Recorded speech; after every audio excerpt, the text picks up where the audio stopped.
Guys, so আপনারা কি ফুসফুস সংক্রান্ত বিভিন্ন রকম প্রবলেমে ভুগতেছেন?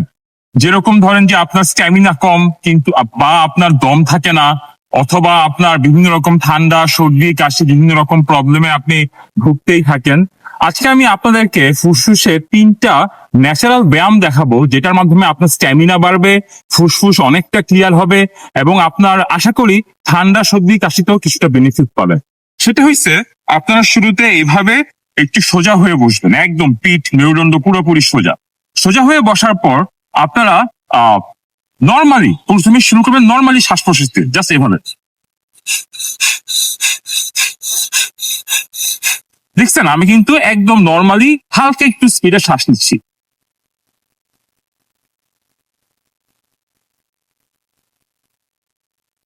এইভাবে করে আপনারা কিছুক্ষণ এভাবে নর্মালি কিছুক্ষণ শ্বাস নেবেন। তারপরে দ্বিতীয় যে এক্সারসাইজটা, সেটা খুব ইন্টারেস্টিং। সেটা হয়েছে এই শ্বাস প্রশ্বাসের স্পিডটা আপনারা অনেক বেশি বাড়ায় দিবেন। কিভাবে? এবং শ্বাসটা নিবেন হয়েছে আপনারা এই বুকের মাধ্যমে।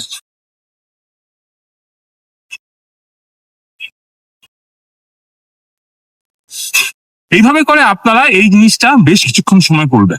এভাবে করলে করার পরেই দেখবেন যে আপনার না অলরেডি আমি যে অলরেডি কিছুক্ষণ যে করলাম, আমার অলরেডি কিন্তু আমার ফুসফুসের যে পাওয়ার এবং আমার শ্বাস প্রশ্বাস নেওয়ার যে ক্যাপাসিটি অনেকটা বেশি বেড়ে গেছে। এবং 3 নাম্বারটা, এটা সবচেয়ে বেশি মজার এবং ইন্টারেস্টিং। সেটা হচ্ছে আপনি এক নাক দিয়ে শ্বাস নিবেন এবং আরেক নাক দিয়ে শ্বাস ছাড়বেন। এরকম দেখিয়ে দিচ্ছি আমি। আমি এখন প্রথমে এই নাক দিয়ে শ্বাস নিব এবং পরে এই নাক দিয়ে শ্বাস ছাড়বো। এবার এটা আটকে ফেলেন।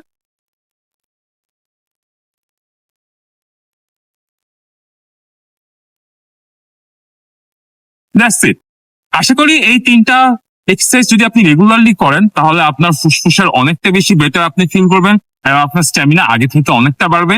এবং এভাবে শ্বাস প্রশ্বাস নেওয়ার কারণে কি কি হেল্প হয়, সেগুলো আমি ফিউচারে আরো আমার ভিডিওতে শেয়ার করব। দেখার জন্য অনেক ধন্যবাদ।